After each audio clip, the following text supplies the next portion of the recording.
Hello friends, आपके अपने YouTube channel MIM news bulletin में आपका हार्दिक स्वागत है। आज सोशल मीडिया पर हरियाणा गवर्नमेंट द्वारा जारी किया गया एक ऑर्डर वायरल हो रहा है। कई सारे यूट्यूब चैनल इसके बारे में अलग अलग बातें जो हैं आप लोगों को बता रहे हैं, लेकिन इसका सच क्या है उसको पहले जानने की कोशिश करेंगे। उसके बाद आगे की नियोजन संबंधित खबरें आपको देंगे, तो वीडियो को एंड तक ज़रूर देखें। चैनल पर नए हैं तो सब्सक्राइब करना ना भूलें। हरियाणा गवर्नमेंट के ऑर्डर की अगर बात करें तो इस ऑर्डर में यह लिखा गया है कि सीटेट को STET के इक्विवेलेंट इन्होंने यहाँ पर किया हुआ है। तो यहाँ पर सीटेट तो आप सभी को पता है कि सेंट्रल टीचर एलिजिबिलिटी टेस्ट माना जाता है, और यहाँ लिखा गया है कि it shall be equivalent to state teacher eligibility test और Haryana teacher eligibility test for all intent and purposes for the post of PRT and TGT in the state. तो इसका मतलब तो हम अच्छी तरह समझ ही चुके हैं। सोशल मीडिया पर काफ़ी टाइम से ये ऑर्डर वायरल है, तो ये हम जान चुके हैं कि सीटेट को हरियाणा गवर्नमेंट ने भी अब HTET के इक्विवेलेंट कर लिया है, समझ लिया है, जैसा कि और भी बहुत सारे राज्यों में इक्विवेलेंट माना जाता है।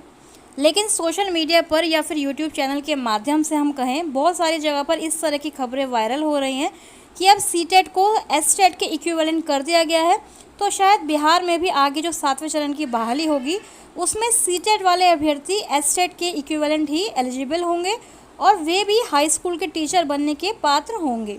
तो फ्रेंड्स, सबसे पहले तो इस कन्फ्यूज़न को दूर करना बहुत ज़रूरी है, क्योंकि सोशल मीडिया पर इस लेटर के माध्यम से अलग अलग तरह की बातें बनाई जा रही हैं। तो इसका सच यह है कि बिहार में आप जानते हैं कि जो STET आयोजित किया जाता है या फिर जो अभी किया गया है 2019 में 20 में, तो वो पेपर 1 और पेपर 2 दो तरीक़ों से दो पार्ट्स में किया जाता है। और पेपर 1 के जो अभ्यर्थी हैं वो सेकेंडरी स्कूल के लिए पात्र होते हैं, सेकेंडरी टीचर्स के लिए, और पेपर 2 वाले अभ्यर्थी सीनियर सेकेंडरी टीचर्स बनते हैं। और हरियाणा में जो STET लिखा गया है उसका मतलब है कि स्टेट टीचर एलिजिबिलिटी टेस्ट। तो कई लोग पहले तो इस नाम में कंफ्यूज हो रहे हैं कि STET है तो यहाँ बिहार में भी STET के जो टीचर्स हैं वो भी सीटेट के इक्विवेलेंट हो जाएंगे। तो सबसे पहले तो ये कन्फ्यूज़न आपकी दूर होनी चाहिए कि वहाँ पर STET का मतलब स्टेट है, और बिहार में जो STET लिया जाता है उसका आप फुल फॉर्म आपको पता ही है कि secondary teacher eligibility test Bihar में जो STET है उसकी फुल फॉर्म होती है। तो इसका मतलब यहाँ पर यह हुआ कि यदि आप बिहार में 9 to 10 यानी सेकेंडरी टीचर बनना चाहते हैं तो आपको यहाँ पर सेकेंडरी टीचर एलिजिबिलिटी टेस्ट यानी कि माध्यमिक शिक्षक पात्रता परीक्षा STET को पास करना, क्वालिफाई करना आवश्यक है। ना कि आप अगर सीटेट पास है तो आप 9 to 10 के लिए एलिजिबल हो जाएंगे, ऐसा बिल्कुल भी नहीं है। क्योंकि बहुत सारे यूट्यूब चैनल्स पर, यहाँ तक कि सोशल मीडिया पर भी इस तरह की बातें चल रही हैं कि सीटेट पास अभ्यर्थी अब 9 to 10 के लिए भी एलिजिबल होंगे। तो ऐसा नहीं है, क्योंकि ये बात आपको पता होनी चाहिए एज अ टीचर कि जो सीटेट अभ्यर्थी होते हैं वह 1 to 5 या फिर 6 to 8 के लिए एलिजिबल माने जाते हैं। केंद्र सरकार ने पहले ही ये सूचना जारी की थी कि राज्य सरकारें यदि चाहें तो सीटेट को कंसीडर कर सकती हैं, चाहे तो ना करें। जैसा कि हम बिहार में भी देखते हैं कि 6ठे चरण के नियोजन में बहुत सारे सीटेट अभ्यर्थी हैं जिन्होंने अप्लाई किया था और उनका चयन भी हुआ है, वे चयनित भी हुए हैं नियोजन के लिए। हालांकि उस पर केस चल रहा है, सीटेट एक्ट वो एक अलग मुद्दा है, उस पर हम अभी बात नहीं करेंगे। लेकिन यह टोटली स्टेट गवर्नमेंट की यानी कि राज्य सरकारों की चॉइस होती है, वह सीटेट को मौका दें या ना दें, उन्हें शामिल करें बहाली प्रक्रिया में या ना करें। तो यहाँ पर हरियाणा गवर्नमेंट ने भी अब सीटेट को कंसीडर किया है, इक्विवेलेंट माना है HTET के, जैसे कि बिहार में BTET होता है उसी तरह से हरियाणा में HTET है, जिसको वो STET भी कहते हैं, S स्टैंड्स फॉर स्टेट। तो उसके इक्विवेलेंट उन्होंने वहाँ पर सीटेट को रखा है, और TGT और PRT के लिए जो है उसको मौका देंगे अब वो सीटेट वाले कैंडिडेट्स को। एक और अगला जो कन्फ्यूज़न है जो आप लोगों के मन में आता होगा, दिमाग में आता होगा, तो वो ये है कि PRT और TGT में यहाँ पर जो लिखा गया है, तो TGT का मतलब 6 to 8 भी माना जाता है। जैसा कि हम देखते हैं, आपको भी पता होगा एज अ टीचर, अगर आप कैंडिडेट हैं या फिर कहीं पढ़ाते हैं, या अगर नहीं भी पता है तो आपको पता होना चाहिए कि KVS यानी कि केंद्रीय विद्यालय संगठन के जो एग्ज़ाम्स होते हैं TGT के लिए, या फिर नवोदय विद्यालय के, या फिर अलग राज्यों में जैसे कि दिल्ली में भी DSSB के थ्रू जो हायरिंग होती है तो उसमें भी वो TGT एग्ज़ाम्स कंडक्ट करवाते हैं। तो सीटेट वाले अभ्यर्थी उसमें एलिजिबल माने जाते हैं। सीटेट वाले अभ्यर्थी वहाँ पर 6 to 8 के लिए ही नहीं बल्कि 9 to 10 के लिए भी एलिजिबल समझे जाते हैं। लेकिन बिहार राज्य में ऐसा बिल्कुल भी नहीं है। आप जानते हैं कि यहाँ पर अगर आपको 1 to 8 का टीचर बनना है तो आपको BTET यानी कि BTET या फिर सीटेट पास होना आवश्यक है। लेकिन यदि आपको 9 to 10 का या फिर 11-12 का टीचर बनना है तो आपको यहाँ पर सेकेंडरी टीचर वाला एग्ज़ाम पास करना होता है, यानी कि STET पास करना होता है।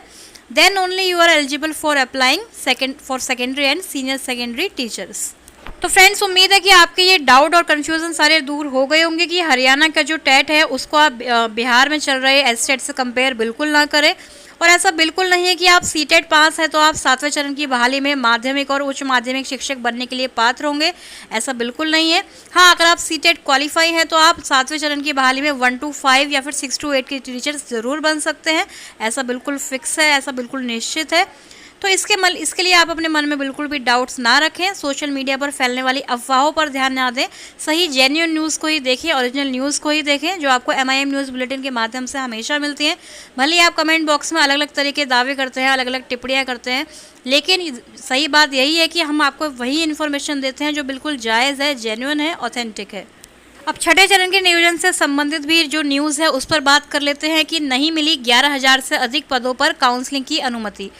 तो नियोजन पत्र की आस में हज़ारों अभ्यर्थी बैठे हुए हैं और कुछ अभ्यर्थी जिनका अभी तक चयन नहीं हुआ है, काउंसलिंग नहीं हुई है, वो 3rd राउंड की काउंसलिंग का इंतज़ार काफ़ी महीनों से हम कह सकते हैं कि कर रहे हैं, लेकिन उनका इंतज़ार अभी और लंबा नज़र आ रहा है क्योंकि हम देख रहे हैं कि बिहार सरकार का जो एक सो कॉल्ड एक्सक्यूज़ है, जो बहाना है कि जो राज्य निर्वाचन आयोग है, पंचायती राज विभाग है, उसकी तरफ से अनुमति नहीं मिल पा रही है। अफसरों का कहना है कि शिक्षा विभाग की तरफ से तैयारियाँ सारी कंप्लीट है, पूरी हो चुकी हैं, लेकिन जब तक पंचायती राज विभाग अनुमति नहीं देगा तब तक वह काउंसलिंग कंडक्ट नहीं करवा सकते हैं। तो इसका मतलब यह हुआ कि अभी पंचायती जो राज के इलेक्शन है, जो चुनाव है, वह चलते रहेंगे दिसंबर तक। तो क्या इस बीच ये बहाली प्रक्रिया, काउंसलिंग की जो प्रक्रिया है वो हो पाएगी या नहीं, तो यह भी अभी आगे आने वाले टाइम में पता चल ही जाएगा कि क्या काउंसलिंग अभी और डिले होती है या फिर अनुमति मिल जाएगी राज्य निर्वाचन आयोग से। वहीं दूसरी तरफ हम देख रहे हैं कि डॉक्यूमेंट्स की वेरिफिकेशन के लिए अलग अलग जिलों से लेटर निकाले जा रहे हैं, जैसे कि बेगूसराय से ये लेटर आप देख सकते हैं। यहाँ पर भी कोषांग का गठन किया गया है, जो चयनित अभ्यर्थियों के डॉक्यूमेंट्स का वेरिफिकेशन करने के लिए टीम बनाई गई है। तो अलग अलग जिले इस तरह से लेटर प्रकाशित कर रहे हैं और बाकी अभ्यर्थी अभी तीसरे चरण की काउंसलिंग का वेट कर रहे हैं। तो देखते हैं कि क्या बिहार सरकार यही बहाना बनाकर बैठी रहेगी कि राज्य निर्वाचन आयोग ने अनुमति नहीं दी है, या फिर वह तीसरे चरण की काउंसलिंग का जो शेड्यूल है उसे जारी करेगी, उस पर नज़र बनाकर रखेंगे। और इसके अलावा उम्मीद करते हैं कि आपको STD और CTD का जो डिफरेंस हमने स्टार्टिंग में समझाया है वह समझ में आया होगा, कोई कन्फ्यूज़न नहीं रही होगी। कोई भी डाउट हो, कोई कन्फ्यूजन हो, बहाली प्रक्रिया से संबंधित कोई भी अगर क्वेश्चन हो आप पूछना चाहते हैं तो कमेंट बॉक्स में पूछ सकते हैं।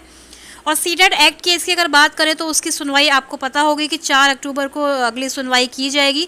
तो सीटेट एक्ट केस में ये भी यही है कि जो बिहार में शिक्षक नियोजन प्रक्रिया है छठे चरण की, उसमें सीटेट वाले अभ्यर्थियों को हटाने की बात कही जा रही है उस केस में। तो अगर हरियाणा गवर्नमेंट उनको चांस दे सकती है सीटेट वाले अभ्यर्थियों को, तो बिहार गवर्नमेंट ने अगर चांस दिया है तो क्या गलत है। तो इसलिए सीटेट एक्ट केस को बिल्कुल ही खारिज होना चाहिए, डिसमिस होना चाहिए, क्योंकि बहुत सारे ऐसे चयनित अभ्यर्थी हैं, शिक्षक अभ्यर्थी हैं जिन्होंने छठे चरण में अप्लाई किया था, जिनका सिलेक्शन भी हुआ है और आगे आने वाले 7वें चरण की बहाली में भी सीटेट अभ्यर्थी अप्लाई करेंगे तो वो भी एलिजिबल है। तो इसलिए ऐसा केस जो है बिल्कुल डिस्पोज हो जाना चाहिए। तो देखते हैं 4 अक्टूबर को क्या इसका जजमेंट आ जाएगा या फिर कोई और डेट मिलेगी, यह देखेंगे। इसी तरह 7वें चरण की शिक्षक बहाली से रिलेटेड या छठे चरण की वर्तमान नियोजन प्रक्रिया से संबंधित सभी अपडेट्स को पाने के लिए हमारे चैनल MIM न्यूज़ बुलेटिन को सब्सक्राइब करें और बेल आइकन दबाना ना भूलें। Thank you for watching.